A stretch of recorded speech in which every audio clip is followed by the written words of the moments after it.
This time I'll call the May 11th, 2017 meeting to order for Dixon County Commission. Please stand and join in the flag salute.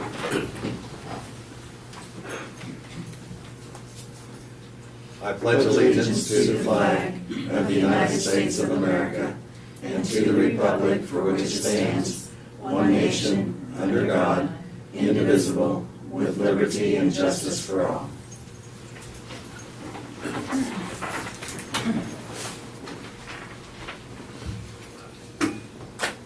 First item, we have approval of the agenda, and there is one item to add, and that's to consider the letter of support for the Flint Hills Area Agency of Aging.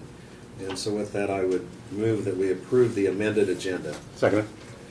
We have the motion and the second for approval of the amended agenda.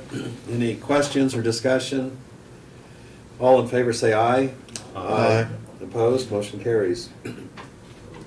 The consent agenda includes the minutes of May 4th work session and the regular meeting. It also includes the fund expenditures of $144,697.43, a KDHE wire payment of $141,996.50, added tax $649.83, and abatements of $189.06. I move that we approve the consent agenda. Second. We have the motion and the second for approval of the consent agenda. Any discussion? Otherwise, all in favor say aye. Aye. Opposed? Motion carries. We have one proclamation today, so we'll go ahead and have that at this time. And so we want to welcome the tourism group. Great, thank you. Would you like to sign in? No, we know who he is. Great. He's a regular. He's our new Sergeant of Arms. So, yeah. Wonderful.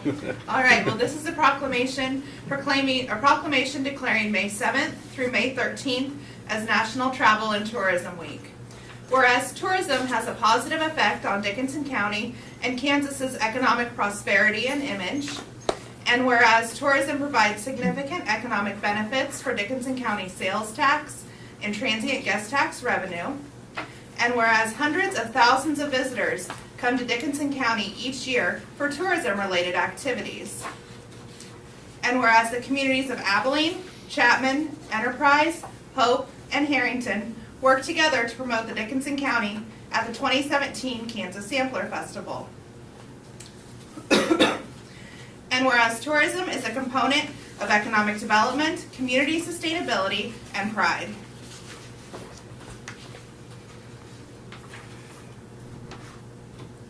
Okay, so now therefore we, the Dixon County Commissioners, do proclaim May 7th through 13th, 2017 as National Travel and Tourism Week in Dixon County, and urge the citizens of Dixon County to explore the quality attractions in their own backyards.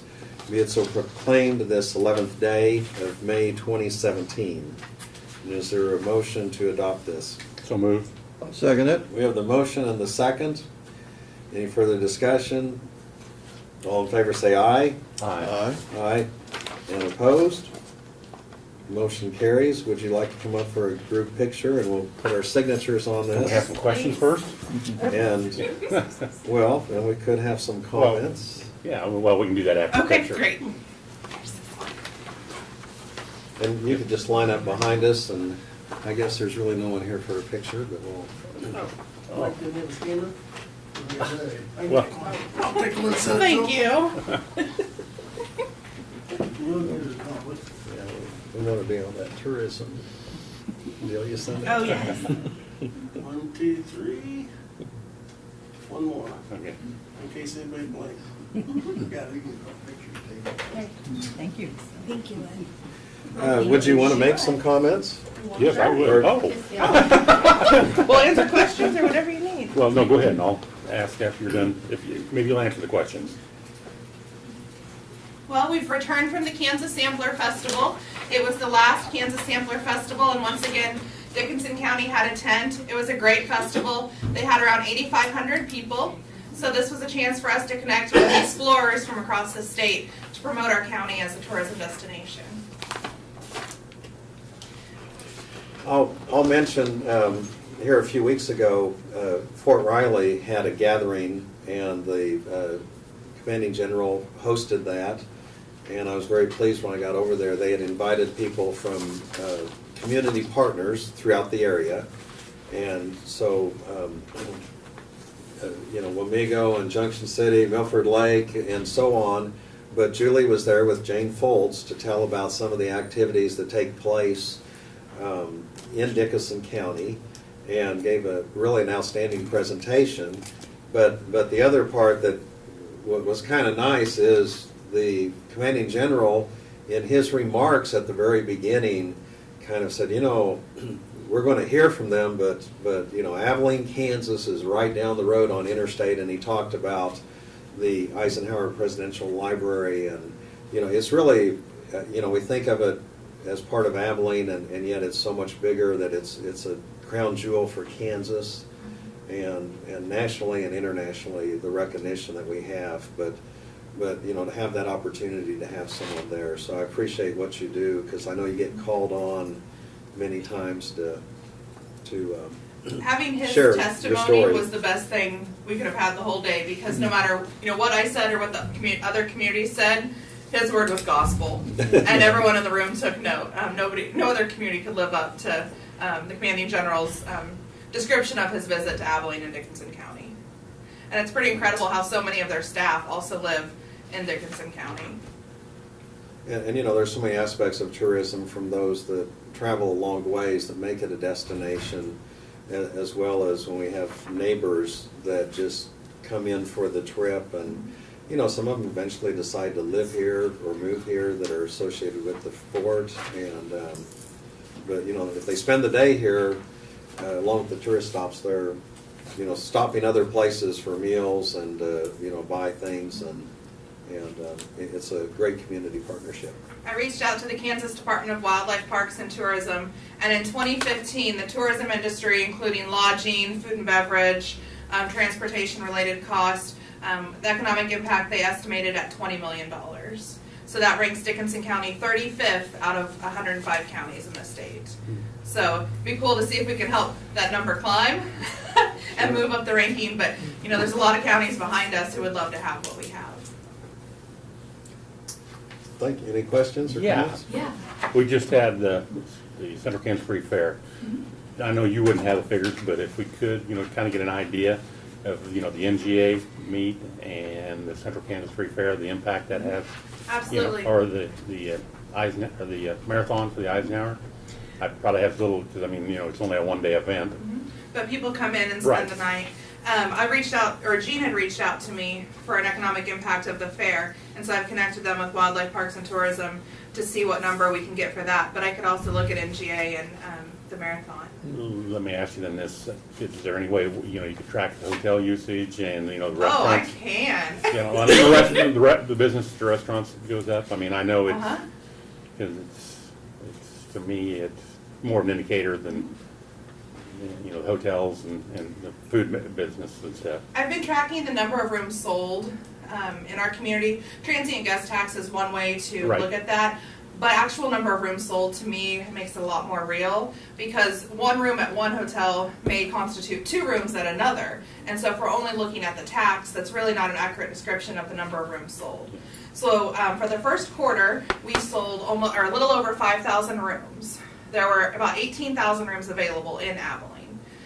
So each month, the hotel sales and lodging sales continue to go up. But my question is, how does this compare with previous years? Our transient guest tax collections are up 30% from this time 1 year ago. We also have increased our transient guest tax rate. So as we track number of rooms sold, I think we'll have a really good indicator of what's going on in our community, what's working, what's not, any areas of concern that way. Then let me ask you the next question that feeds off that. Does Dickinson County have a shortage of hotel rooms? Or you guys I think until we have the numbers, we can't speak to that. Okay. I've been calling other towns to say, okay, how does our occupancy rate fare? Other towns don't track it this way. They just look at tax collected. So I think we're going to be a leader in how we're collecting our information. But I think once we have a year of data, And then compared to the next year, then we could start really speaking to some of those questions. But until we have information, it's based on more feelings and not facts. And I'd like to have some facts to stand behind. Well, and I see that, you know, you can get them to come to the community, but you need to keep them. Well, are we not selling rooms because we don't have the kinds of Right. rooms people want? Or are we, full and people are leaving our community? Yeah. There's a lot of different variables in there, but I think as we collect facts, it'll give us something to stand by. Okay. And there does seem to be indication that we probably will have another hotel possibly begin construction, and so there's that variable, and then also the bed and breakfasts. How many do we have in Dixon We have, County? in Dickinson County, we have 3. We have 2 in Abilene. In Abilene itself, we have 202 rooms available for sale each night, barring, little things that may come up. Regarding a new hotel, until that property makes an announcement, the CVB is not saying anything. Right. That's their story to tell. So we'll see where that goes. Anything else? Thank you very much. Yes. Thank you. Thank you very much. And we have public hearings and all sorts of interesting things if you want to stay, but if you need to go on, I understand. Thank you. We hope to see you this evening. May I just say something? Yeah. Yes. As the third bed and breakfast in the area, and the one in the county, the one that's not bringing any money in hardly, but we're trying with 3 rooms to do the best you can. But I want to address you and say thank you for your participation in tourism. I know we come once a year, twice a year begging money, but it's hard, we don't get the chance to come say thank you. So I want to say thank you for supporting tourism. It's very, very important, and we really do appreciate it. So, thank you. And I thought you'd say something about the Chisholm Trail Sesquicentennial, because I appreciate. Well, of course I am. I appreciate your volunteerism and being involved with that, Yes. so much, because that's going to be a great event. Oh, it'll be wonderful this year. It'll be wonderful, so we're looking forward to it. Okay, we'll probably see you again sometime, I bet. I imagine. Yeah. Thank you. Thank you. See you. Okay, we have a couple of public hearings, since we're going to go ahead and have those at this time. The first one is a public hearing for the road to vacate a portion of 2900 Avenue in Hayes Township. Brad, do you want to just give some preliminary information, and then I'll go ahead and open the public hearing? Yes, this is a request that came to us from the Hayes Township Board. And what it surrounds is the vacating of the portion of 2900 Avenue between Oak and Paint, less the right-of-way of Oak Grove, which transects from the north to south about halfway through. I'll pull it up on the screen here. The roadway.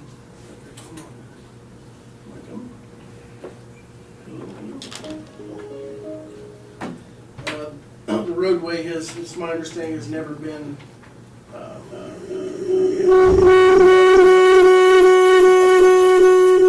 guess everybody can hear themselves, we don't need that. The roadway was never formally developed, and according to the Hayes Township Board and our staff, that there's minimal chance that it will ever be developed, so by vacating that, it would let the property go back to the adjacent owners on either side, so. Okay.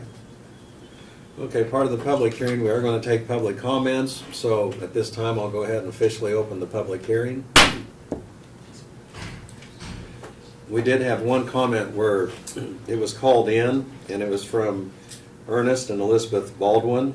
They live at 1621 3100 Avenue, and they were not planning on attending, but said they have no objection to the road being vacated. I have a couple off the computer, Lynn, from Chad Lowman, I guess that L-O-H-M-A. Loman? Oh, I'm sorry. Thank you for inviting me to the hearing, 5/11/17. I will be unable to attend. I am neutral on vacating the road between 2900 Avenue, Oat and Paint Road. Your decision will work for me. The Vernon Thorpe trustee to Dixon County Commissioners, I have no objection to the proposed vacate certain public roadways in Hayes Township. And then it gives the public notice set on Thursday, May 11th at 11 a.m. That's the only thing was on the computer, Lynn, on the Okay. vacate. Craig, who was the second one? Yeah, I'll just pass it. Okay, thanks. If there's anyone in the audience that has any questions or concerns or want to speak on either side, Wondering how come that it's been closed for over 35 years and nobody's bringing this up. and if you would, please, just for the matter of record, if you'd go ahead and state your name and where you Roger live. Freeman, Okay. I live I on, could answer part of that maybe. Okay. The last couple of years at our annual township meetings, we have asked the township board members to look at the roads in their areas. And if there's one that is like this one that has never been used, bring it to our attention, so that if it's a subject that could be vacated, that we go ahead and vacate it and get it. We've got a lot out there that we know years ago were vacated, but were really never put on the books, and some that never got vacated probably should have been. We continue to get almost monthly, or maybe even weekly in some events, we'll get requests from landowners that they want to go down these roads. And it's just easier if we get the books cleaned up, and that way they actually own the property and we're not involved. And sometimes when government's not involved, it's a good thing. Well, Eldon mentioned one day when we were visiting at our house that he can remember when this was actually closed, but when we talked to county engineer, he said they can't find it It on was the never books, and so recorded, they're exactly. And so we think this one's one of those, Yeah. that we never recorded it properly 30 years ago. And of course, our technology's better now, our excuses are less now, if you will. So we will get it recorded properly this time. So it's kind of, on this one, I think it's probably going through the formality again more than anything, so. I have a question, and I addressed this to the county engineer that day. The letter states that we are vacating the road. What's the difference between vacating and closing, or is there any difference? And your name is? Thelma Thelma Lexo. Lexo, okay. Just want to make sure so we have record of it. Yeah, the difference, Thelma, is when we close a road, it still is, the property, the right-of-way is still public right-of-way, even though we've closed it to public travel. When we vacate it, that's a formal, we give the property back to you, Yes. and the That's what we property owner, your line now goes from where the fence typically is the right-of-way to the center of the road. So now, if you're the property owner on one side, you now own to the center, and we don't have any say in it at all for the future. We give it up permanently. I understand, thank you. Are there different owners on both sides of the road Yes. presently now? There's, 1, 2, 3, 4, 5, 6 owners, looks like. over at Oak Road, there's us on, Lexo's on the north and Marlin's Hook on the south. And then there's Freeman and Altwig and Hoover and Altwig on, from Okra Road to Paint Road. but from Okra Road to Paint Road, the township has never maintained that. As long as I can remember, it's always been, Freeman's has always taken care of that, because that was our only way in and out of our place. Into here? Yes. Okay. But that, like, now that's our main road there. That's your private drive there, Yeah. right? Okay. But you would have, if it's vacated, you would have access to your property. Yes. We don't So there's no hardship created. See, up below the house there is for the, there's a little water crossing bridge that went out onto that road, so we still have access to property to go to our grassland. And we Okay. have access back into fields also. Okay. But that little bridge out close to the road there is not in good shape, got a big hole. Yeah.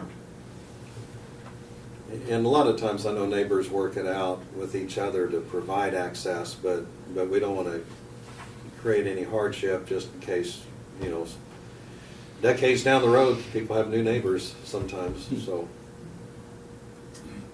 My name's Elton Hoover. Yes, sir. Just appointed a number of our township board couldn't be here, but that's beside the point. But the map up there is much different than the map I got here, as far as that tree line on the north side of that road we're talking about. But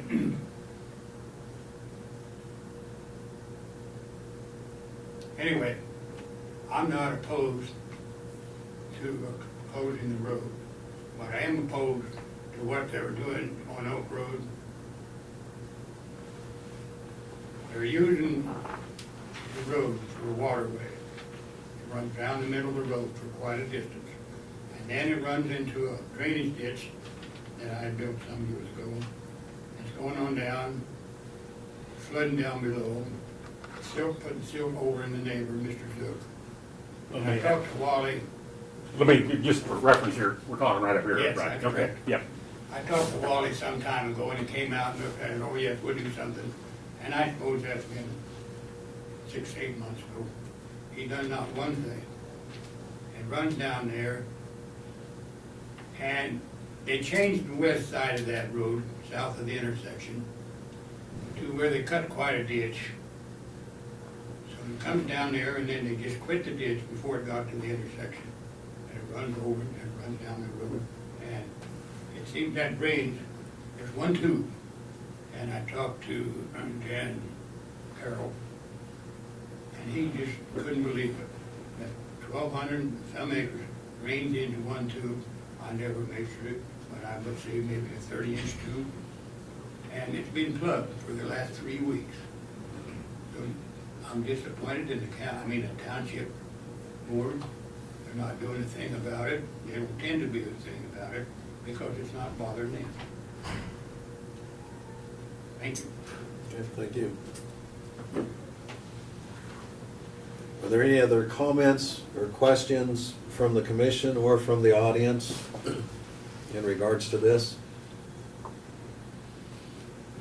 Kind of one last chance before we close the public hearing. So the public hearing is closed.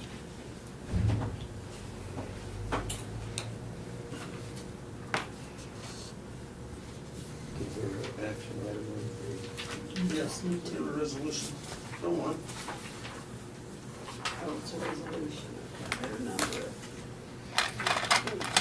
So on this, for us to vote,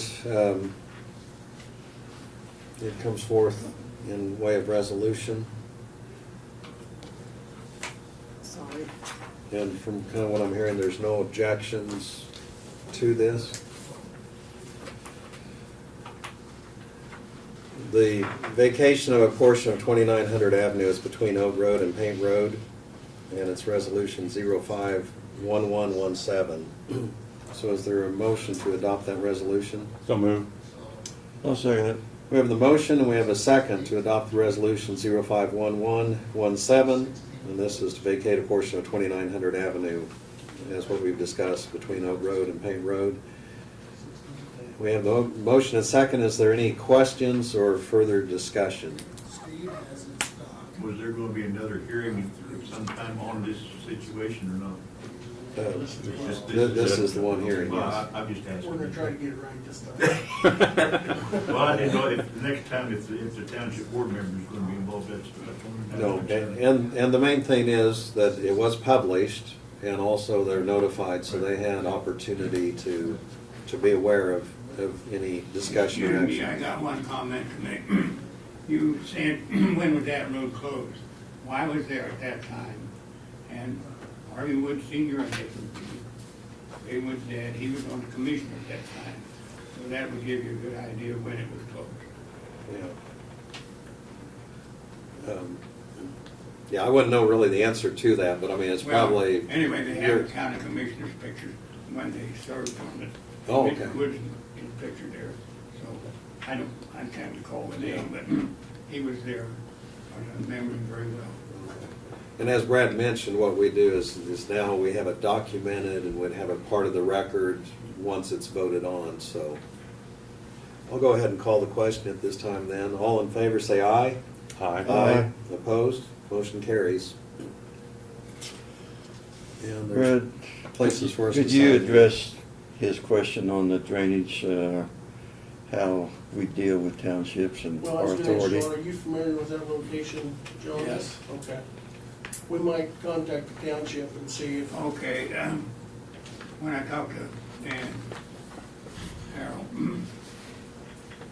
he just couldn't believe that one tube is supposed to carry that much water. Well, now then, the township on the north and the south has more quite a bit, so that tube is sitting at the high spot. And I don't know, it's worked for years, but this one, when they cleaned out the west side of that one road, once they came in there with a I call it a large backhoe, but that's not the word for it. Excavators. He covered, places maybe 8 foot deep and worked down until you got what they wanted, and they just stopped, they made no allowance for where the water was going or nothing. Well, then when we got the big rain, that ditch to the west fell over in where they cut that swath. And that went somewhere, but it put a lot of dirt down the line somewhere. Well, John Goff's our county engineer, and he's familiar with it. We'll get in touch with the township and see what they're Okay, gonna do. well, I was told that, talked to Dan Carroll, and he just laughed. He said, we don't have that much control over it.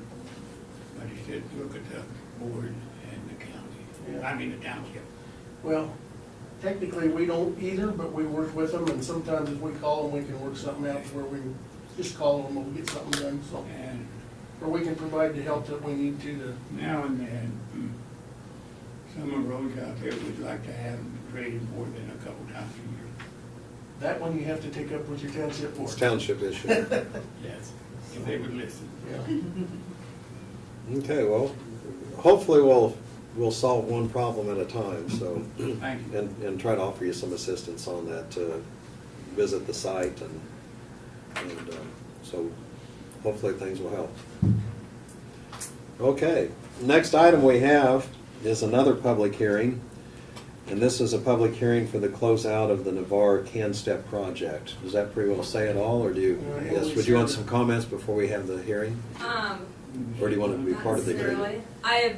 I'll go through, I've got some paperwork that you'll have to sign, and I can talk about how it turned out when we're going through that, really, if you want. Okay, well, we'll make that part of the public hearing, so this time I'll Okay. go ahead and open the public hearing for the Can Step program to close it out for the Navarre project. All right. Right, that's the final request for payment. You're going to be a regular here, so. So there's 2 copies, it's the same thing, but just for good practice, we always have you sign 2. Okay. I'm glad you put his name. But I'll explain to you what they are. Yeah, thank you folks for coming today. Thank you, appreciate what you do for us.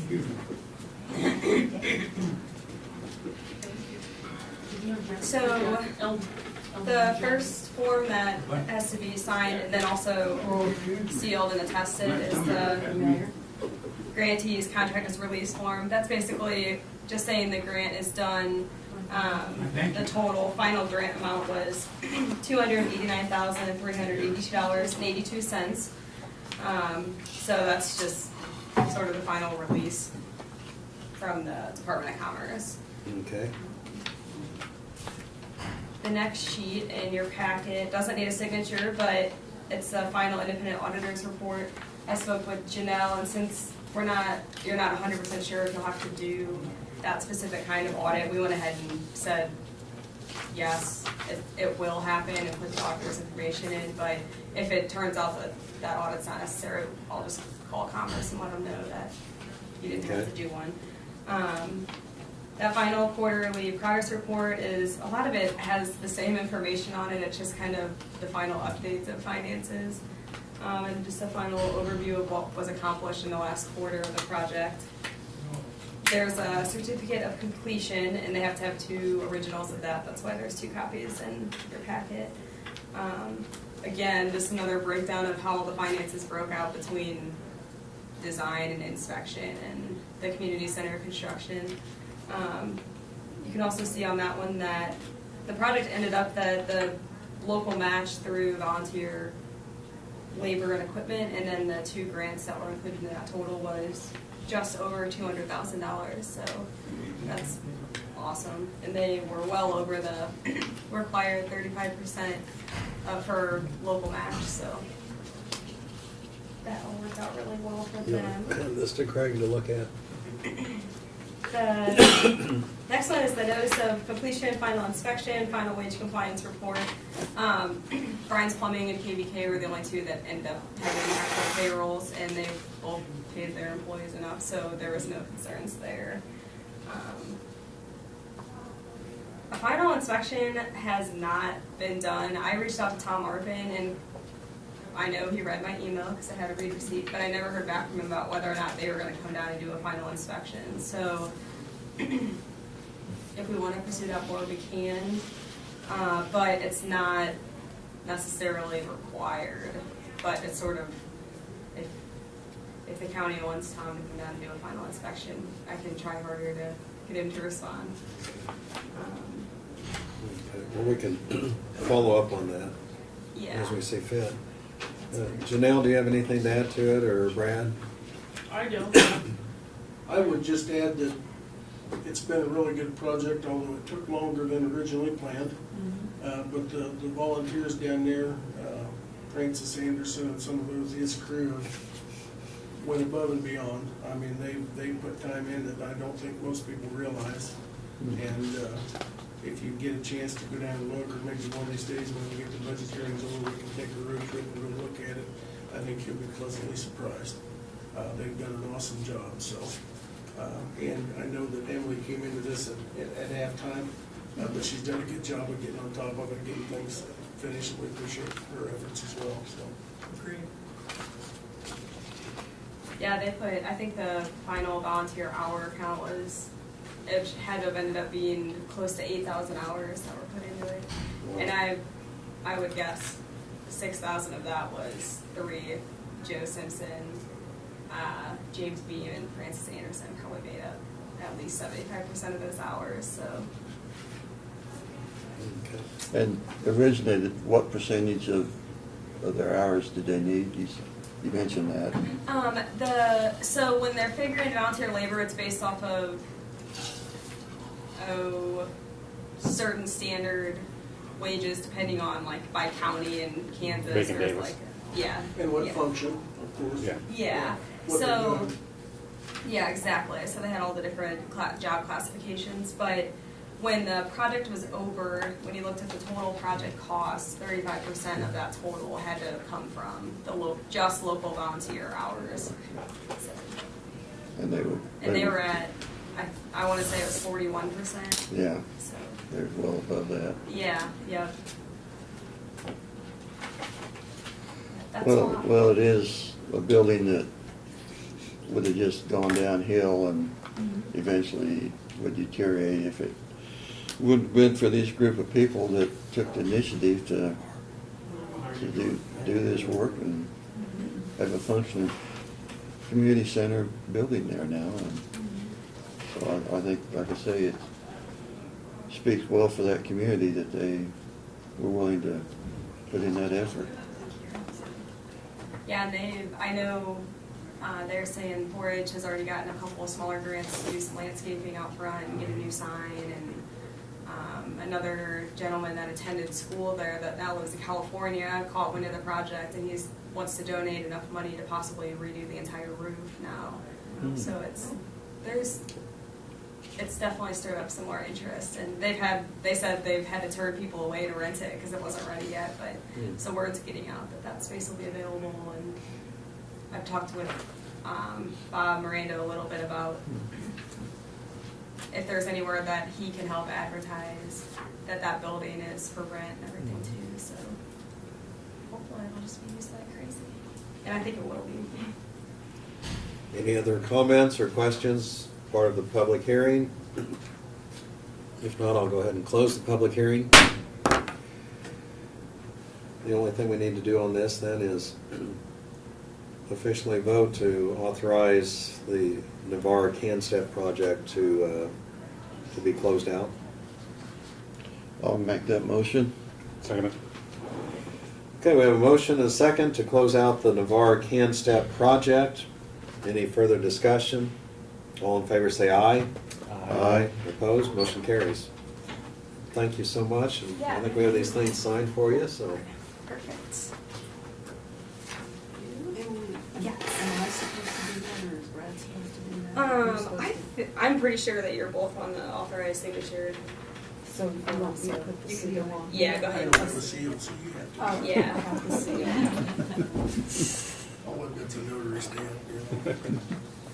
Well, I have- While we're getting the paperwork signed, I skipped over commissioner comments so we could get to the public hearings. And so Craig, we'll go ahead and start with you. Well, since we don't have the audience now, I'll probably keep mine short. That was my strategy, yeah. I know how you can be long-winded. I know, I pay for that. I think we all agree that we attended the regional supper at Concordia last week was for an hour and a half, got a lot of good information on it, and the topics were, well, 5 of us were there, so I'm only talking to another 3 people here. Well, and Barb. What did you do? Well, Emily wasn't there.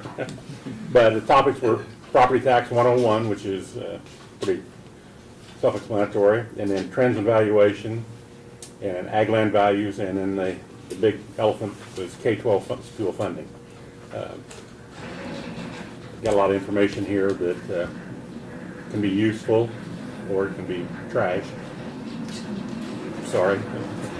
But, you know, it's 96 to assessed valuation, 2014, how the dynamics have shifted in assessed valuation. And the last questions, what does all this suggest? Many counties do not have the ability to generate much more income under the current structure, which is property tax. And the last statement here, or the second statement is, the state is not in a position to share income, which is well known. And the next question was, does the current stack structures need to be changed?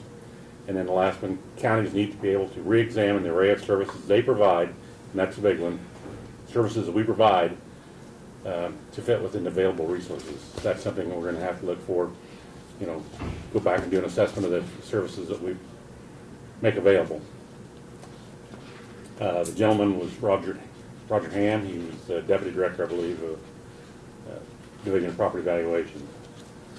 That's all I have. Oh, and then I will be attending the Visitors Convention meeting tonight, and going out to Great Plains earlier in the evening. That's all, Lynn. Thank you. Okay. Yes,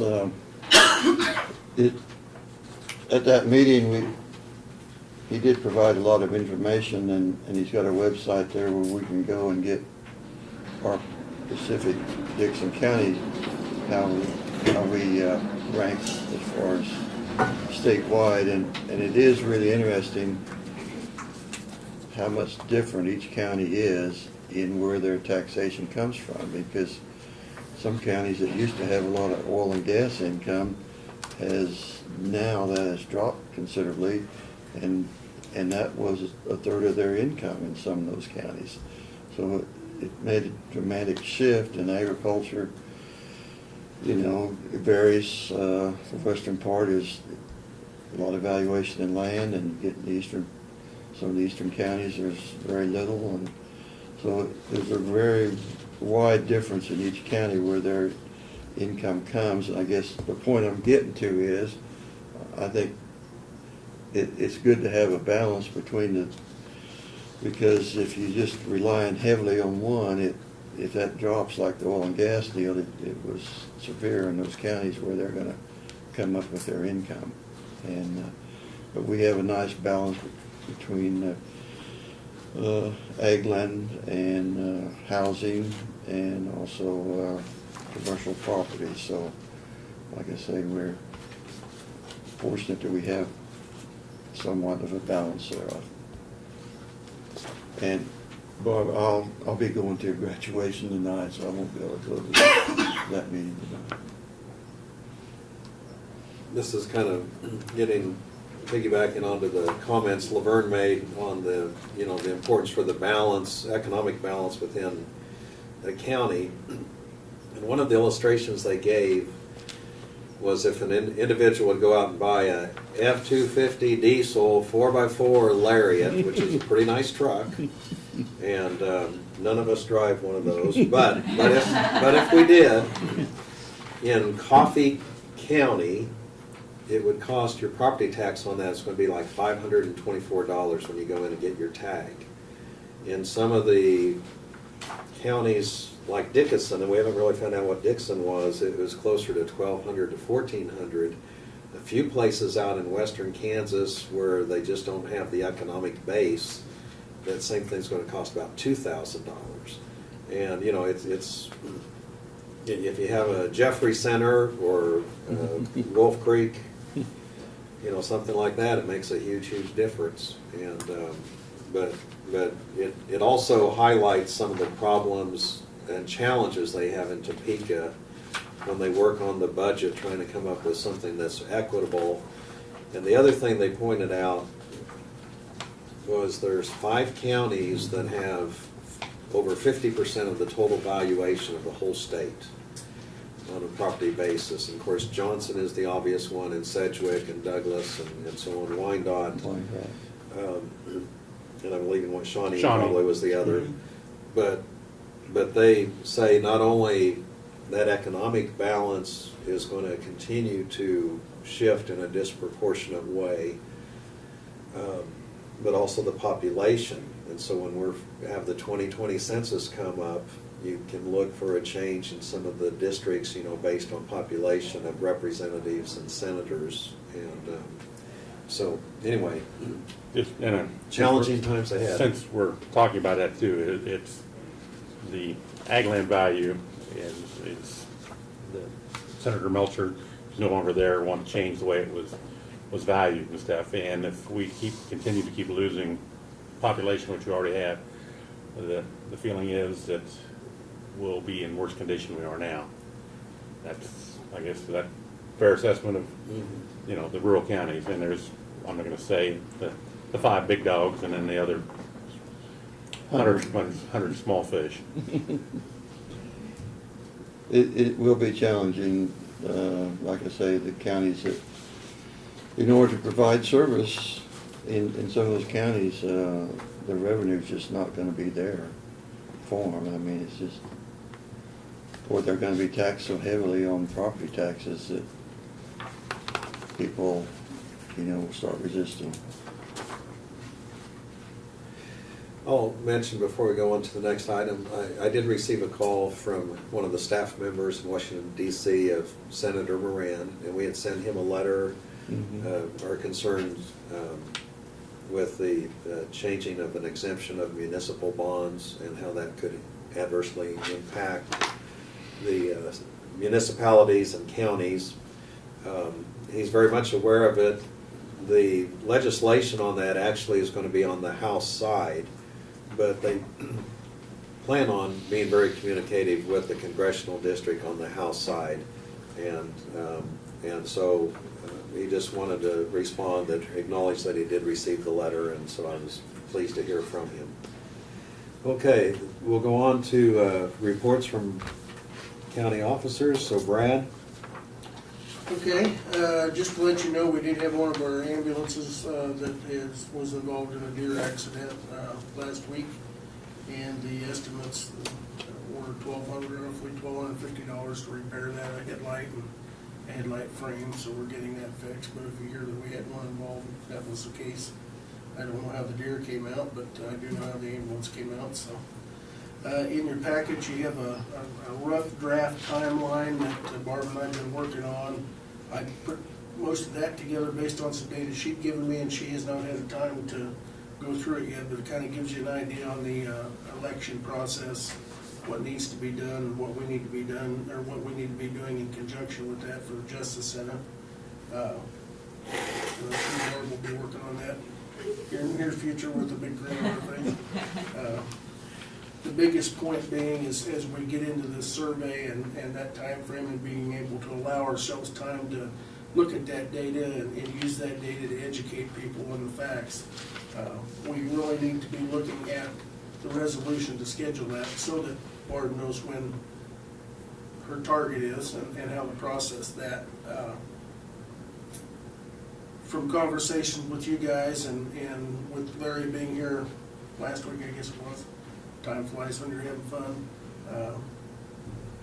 At some point, either today or I would hope at least next week, we need to have a discussion on how you want to proceed, if you want to proceed forward on the dollar amount. I did talk to Bob Perry, the bond counsel. The question had come up previously as to whether it has to be published with the 17.7 million number, based on the fact that that's what the petition said.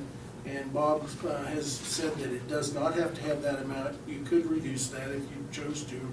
by whatever amount, because he felt like the intent of the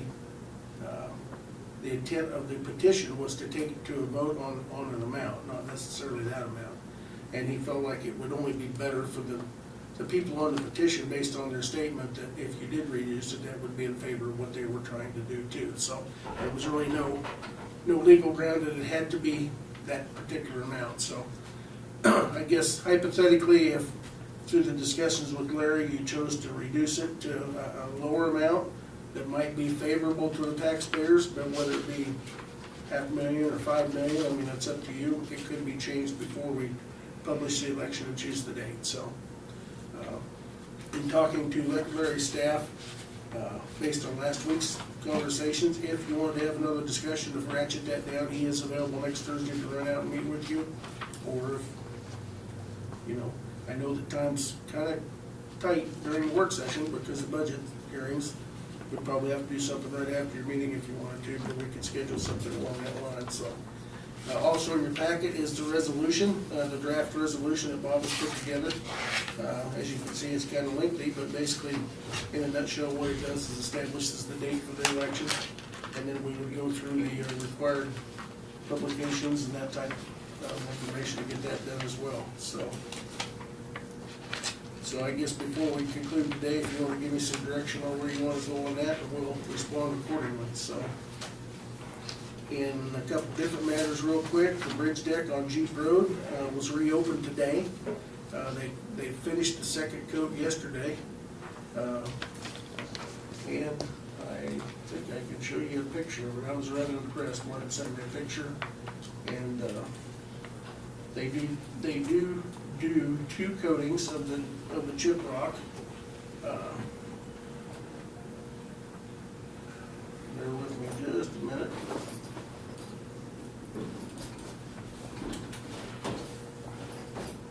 And so they will now move over to the Solomon Bridge Monday and close it for a couple of days, weather permitting. But this is with just the first coat on it, according to Martin. It looks really, really good. And then he took another picture of the guy actually applying the epoxy. As you can see there is down, and they're applying the gravel to it with the first coat. Then they go through, it's my understanding, John, they put a second coat of epoxy on top of this, and then they put another light coat of the gravel on it as well. So we've had a number of comments come in to us that, you can see that how rough that surface is that they took off. And man, they did a really terrible job, and that looks rough and terrible, and people didn't realize over the last 3 weeks that we were waiting for it to cure so that they could come back and put that coating on. But so far, the PCI Roads company has done an excellent job, and I'm looking forward to getting Solomon finished as well. So Now you're gonna have them complain it's too slick. yeah, probably so. So And what our famous saying around here, no good deed goes unpunished. So what they're putting on now will cover up all the patches that they put on there, so Exactly, you won't yeah. see the patches. Well, they put a coat on top of that. Yeah, they put a 2-inch overlay.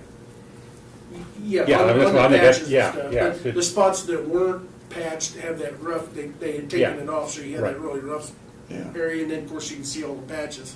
This is covering everything up, so Yeah. that epoxy completely seals everything, and then they put the chat on. I call it chat gravel, Gravel. thin gravel. Then they put another coat of epoxy to keep that stable and stable, and then put the chat on top of that. So I have to admit, it looks much better than I envisioned it would. So they've done a really good job.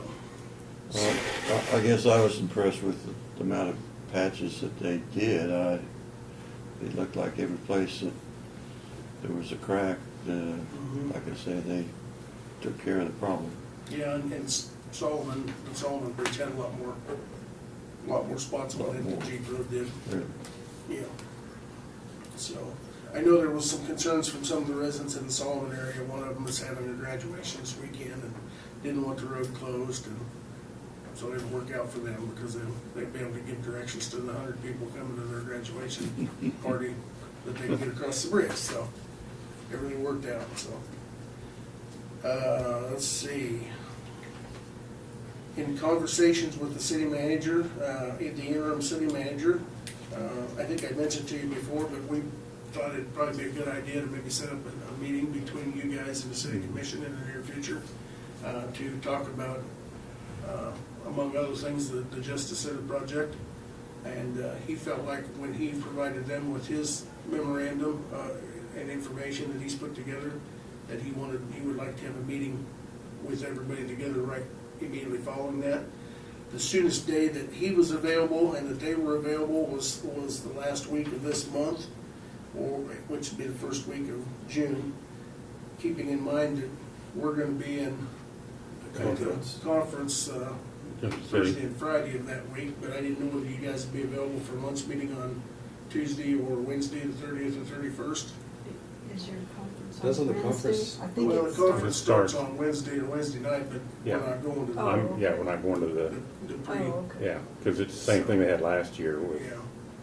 So unless you go over that evening, but it wouldn't affect what we do during lunch. yeah. Okay. But it's up to you. I don't know what your availability is. Either day's fine with me. I think it would be for me too. Okay. I told him we'd host it, and I'd probably try to set something out at the farmhouse in their meeting room, where we could have lunch Yeah. out there. So I'll get with him and we'll schedule something, and I'll let you know what that is, so. But the real goal is to, try to get down to, some type of a commitment from them, and so we can move forward with this, because I think it's. You're gonna have a memorandum of understanding at that time, or just work on something like that? I could have something ready a draft Yeah. at that point. Because I think it'd be a good idea. Yeah, I do too, so. And, so we can move forward, because I think it's gonna be paramount that we're all on the same team when we do move forward on the project, so. That's all I've got, other than talking, whatever you decide on, wanting to meet with Larry here and moving forward on the resolution, so. Did Doug have anything for you? He did not, Doug was in court today, and he did send me a message and said he won't be able to be here, so. Okay. Notices and communications, we have from the Kansas Association of Counties, and they're just acknowledging that for the meeting coming up, we're registered, Craig Chamberlain, Laverne Myers, Lynn Peterson, Brad Holman, and it's all been billed and paid. We have a report from the Dixon County Clerk. Court. District Court. Thank you. Okay. I didn't report that. That's not your report? We have county news, and so anyway, this is available for I got it. your Yeah, reading yeah. pleasure. Okay. Everybody got that. And then we also have one from the Governing Magazine, so. And they're highlighting affordable housing. So that's all I have. Anything else? Okay, we've already acted on our resolutions.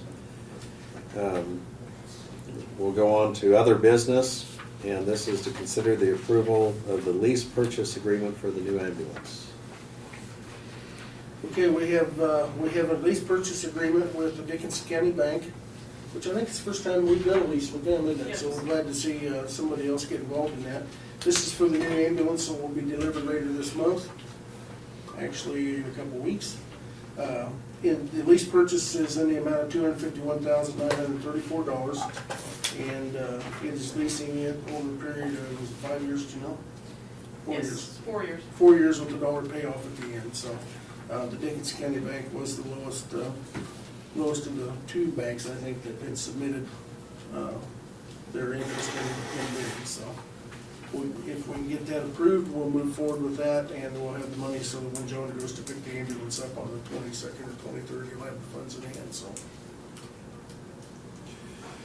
Question on that, Brad, it's not nothing to do with this one. Oh, Janelle probably be more, I'm not sliding there, I'm sorry. I'm sorry, you're gonna ask her anyway. What's the timeline then for the next one that we need to purchase? We've got in the capital plan, I have right here. Brad had it, but I just wanted to ask you. Okay. And keep in mind, the next one will be a remount. The Okay, next one will be okay. a remount, and we've got that slated right now in 2021 is what we're looking at.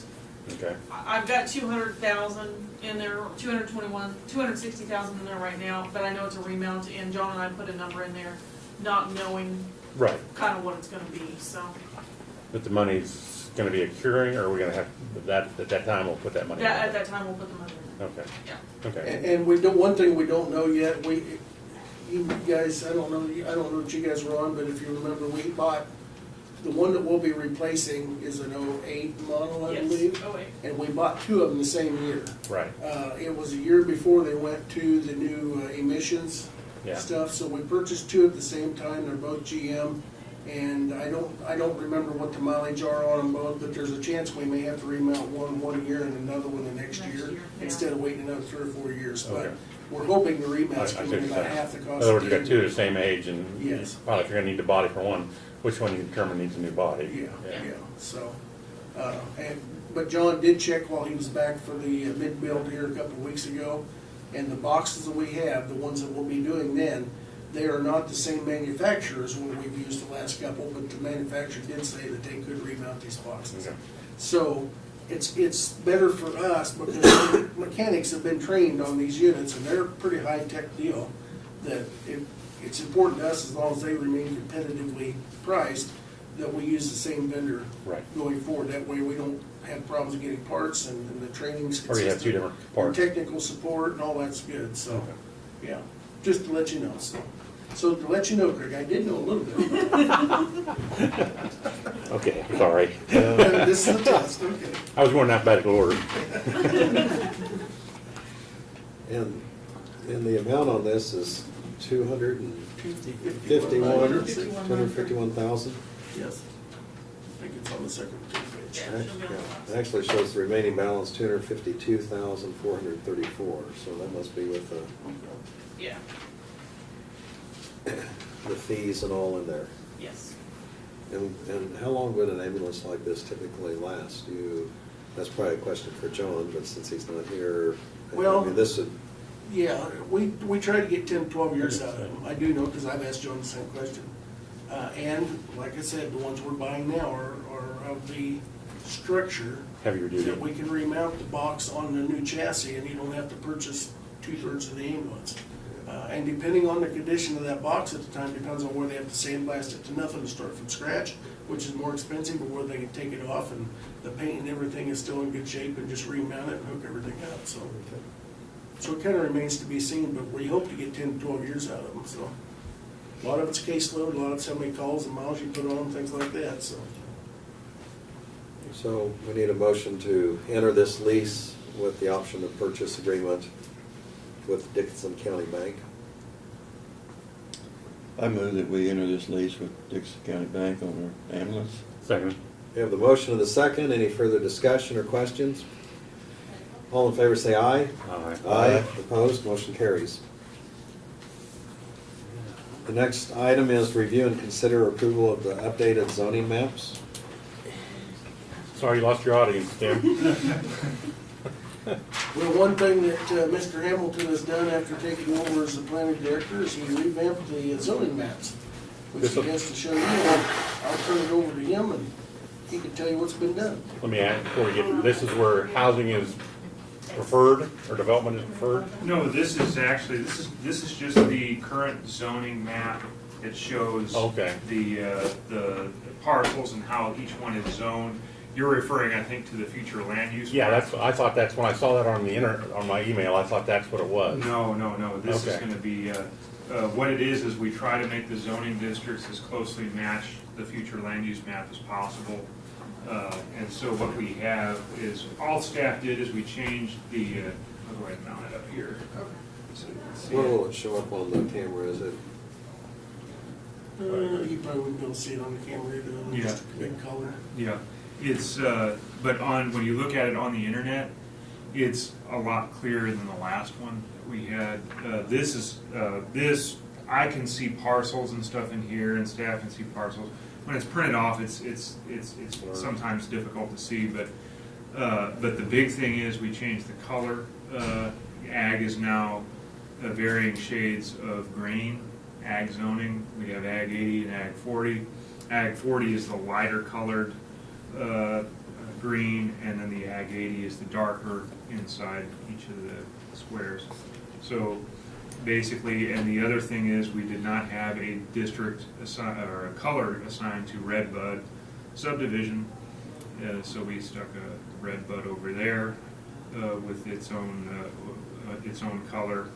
All the other colors are pretty much, V1 district, that's Village 1 district, and R1 districts are dark, lighter blue. RR is a light blue, R1 is darker blue. And so it makes this map a lot easier to read. When you've got it, it's easier to interpret. The last map that we had, all the ag districts, Ag 40 was, I think, pink or red in color, and Ag 80 was blue. And so what we did was we wanted to make it more consistent because it made it harder to read some of the other smaller districts that are zoned down south and out here closer to the boundaries of the county. So if this gets approved today, then we can go ahead and I'll have GIS put it online for me as a link on our website, and we'll go from there. But the Planning Commission has reviewed it, and they reviewed it back in I think it was your April meeting, and they approved the format as submitted. So, any questions? The lower left-hand corner down of the orange, or right, what is that, Tim? That's Holland. Oh, okay. Yeah. Man, they're big. Well, I don't know if it's that big. I thought it was your farm.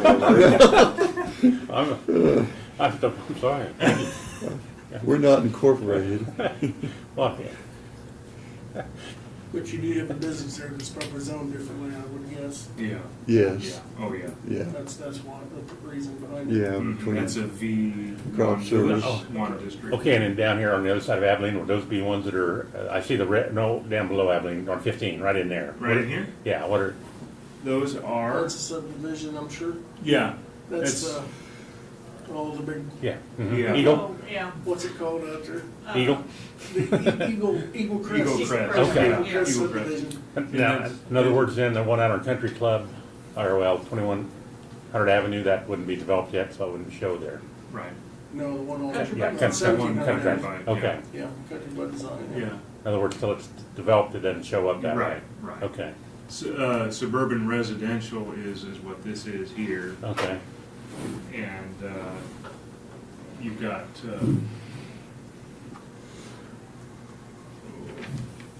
That one, once you guys officially approved it and it became afterwards, Right. when it's built and it's all approved and the roads are good enough, then it would be. Oh, okay, when they, Have that when, designation. okay, but Red Bud is here.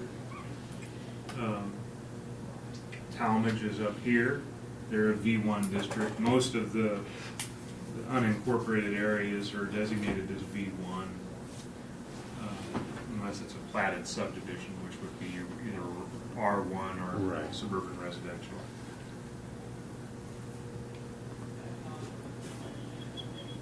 That's a big clipboard. That's what I was just thinking, I've never seen one that big. Found it in an art store. I was really trying to find it. Yeah. Okay, we have Resolution 051117A to consider. Yeah, I move that we approve resolution 051117A for the resolution to revise the official zoning map of Dixon County. second. We have the motion and the second. Any questions or further discussion? Just how long did it take you to do that, Tim? Or I mean, how much time did the planning commission put in on this? They put in just the April meeting, and then before that, I mean, as Yeah, you soon went as I over. got here, I've been working Okay. with GIS to try to get all the colors coordinated just right. But It wasn't a one-day process. No. no, it wasn't. No, by no means. Okay, well, thank you very much for all your work. No Yeah. problem.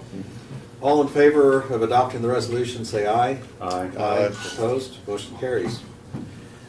The only other item we have before adjournment is we had a letter of support that was requested for the Flint Hills Area Agency. And Brad prepared that for us. And so I'll move that we send in that letter of support for the Flint Hills Area Agency. So move. Okay, we got the motion then? I'll second it. In second, okay.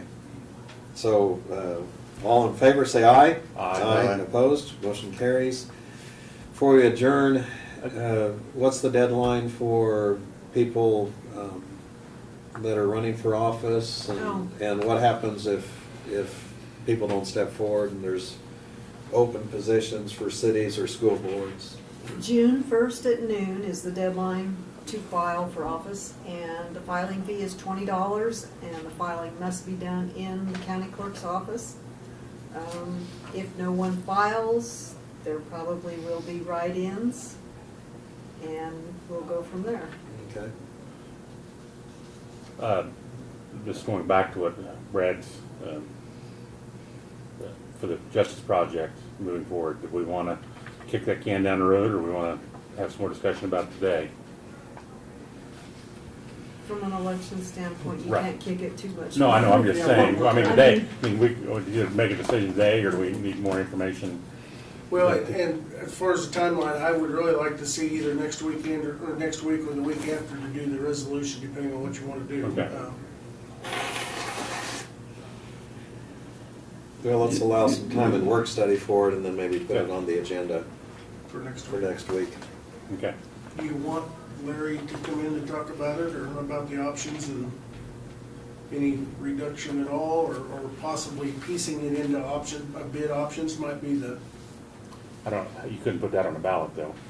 no, but what, Make a presentation. hypothetically, what you could do Right. is maybe reduce it a little bit and do the bid options, and then, of course, at the 17.7, we've got $1 million in hand, so really, we only would need 16.7.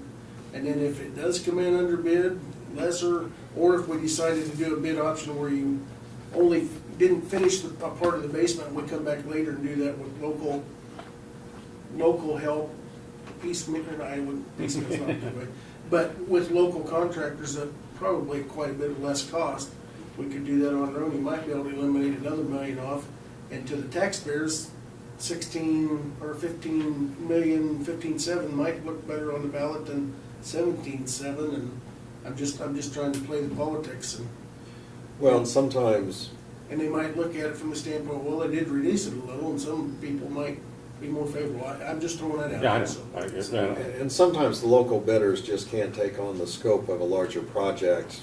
And so, it works in with their schedule and, doing it a piece by piece later on a couple of items. I mean, if they aren't the critical items.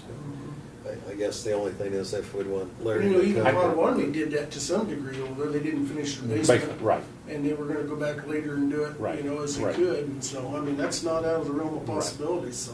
But everything, and I don't want to, what we need to move over though in the basement really needs to be moved, because we need to flood-proof the existing, basement.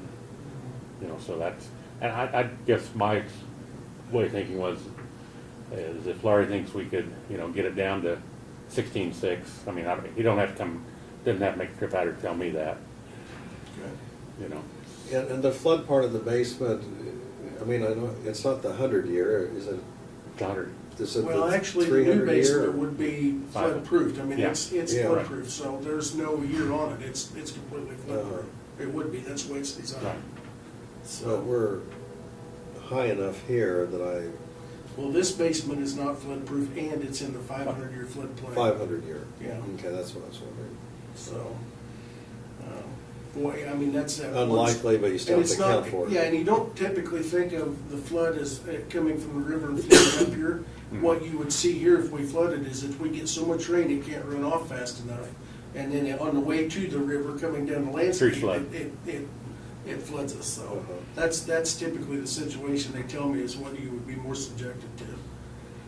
Just because it would come down so fast, it can't run off. And I know even the work that was done on First Street, doesn't really run the water off any faster, but it Gives it was a place able to to go. control it just a little bit, but but at the time that was designed, it really was inadequate, but because there's no place to take the water. Right. I mean, the problem's further southeast, but it works its way back. Well, I don't know if we need Larry or not, but I think between us three commissioners, we need to discuss the total cost of the project, because I guess I'm thinking that we need to look at maybe a little less cost to put on the ballot. I think the people that are out there, the ones that have talked to, you know, the cost of the project was a concern to them. And I think if we don't make any effort to try to bring that down a little bit,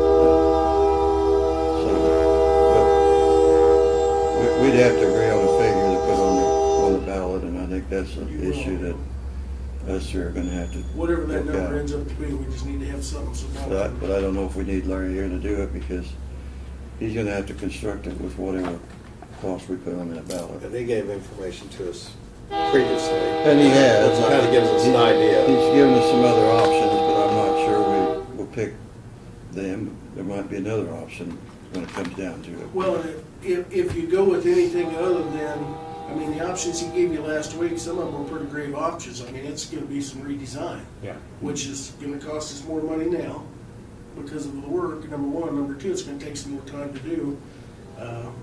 And I hate to say we're rushed, but.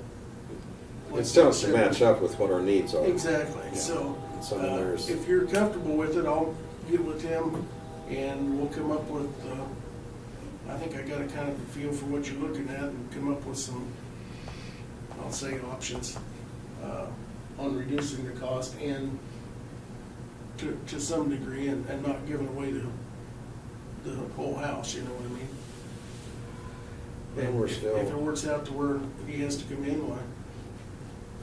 wanting the survey, and we're still wanting to visit with the city on our Yeah, 31st, those are the all end of gonna the be going month. simultaneous, so. Yeah.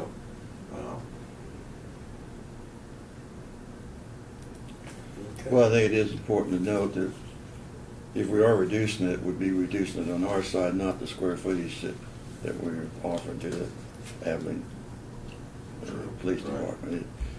Any cuts would be made on our side as far as square footage and. I think if we have it on the work study session, have it on the agenda, if it's not coming together, we can table it and push it back, but that way it also alerts the public that we're having discussion on it, and, because we still want their feedback, obviously. Right. Okay. Okay, is there a motion for adjournment? So move. I'll second it. You have the motion and the second for adjournment. Any discussion? All in favor, say aye. Aye. Aye. Opposed, motion carries, we're adjourned.